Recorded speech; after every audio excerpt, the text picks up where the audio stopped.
اس کائنات میں اللہ رب العزت نے اس کائنات کو چند اصول اور ضوابط پر بنایا ہے، اور یہ اصول اور ضوابط سنت اللہ کہلاتے ہیں۔ چاہے وہ کوئی مسلمان ہو یا غیر مسلم ہو، اگر وہ ان اصولوں کی خلاف ورزی کرتا ہے تو اسے نقصان ہوتا ہے، اور اگر وہ انہیں پورا کرتا ہے تو اسے فائدہ ہوتا ہے۔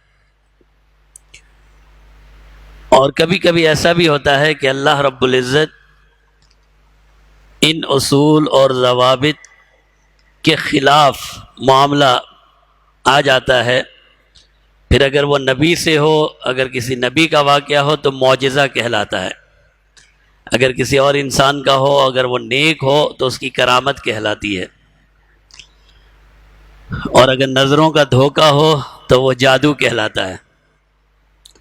تو اللہ نے اس کائنات کے کچھ اصول، کچھ ضوابط طے فرمائے ہیں، اور اسی میں انسان کو اپنی زندگی گزارنی پڑتی ہے۔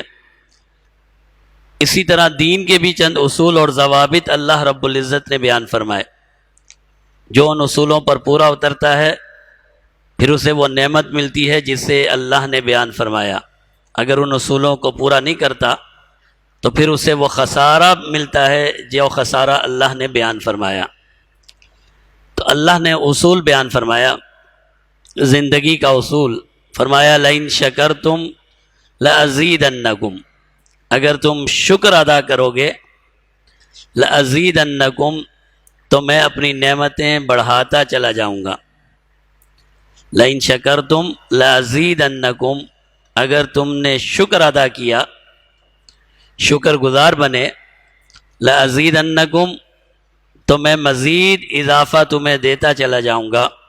ولئن کفرتم، اور اگر تم نے ناشکری کی، کفران نعمت کیا اور اس نعمت کی قدر نہیں کی، ان عذابی لشدید، تو فرمایا پھر میرا عذاب نہایت ہی سخت ہے۔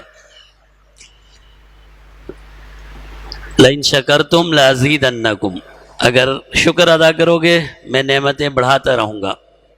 ولئن کفرتم، ناشکری کرو گے، ان عذابی لشدید، تو میرا عذاب نہایت ہی سخت ہے۔ تو کفر تم، ناشکری پر عذاب کا تذکرہ کیا، تو محدثین فرماتے ہیں اس لیے کہ سب سے بڑی ناشکری اللہ کی یہ ہے کہ اللہ کے ساتھ شرک اور کفر کرنا۔ اللہ کی سب سے بڑی ناقدری کیا ہے کہ اللہ نے آپ کو اور مجھے پیدا کیا، اور اللہ وحدہ لا شریک ہے، اور ہم دنیا میں آ کر اسے بھی اللہ کہنے لگیں، اسے بھی رب بنا لیں، اسے بھی رب بنا لیں، بتوں کو پوجنے لگیں، تو یہ سب سے بڑی ناشکری ہے، سب سے بڑا کفر ہے، اور اس پر عذاب نہایت ہی سخت ہے۔ تو شکر کیا ہے؟ نعمت کی قدر کرنا،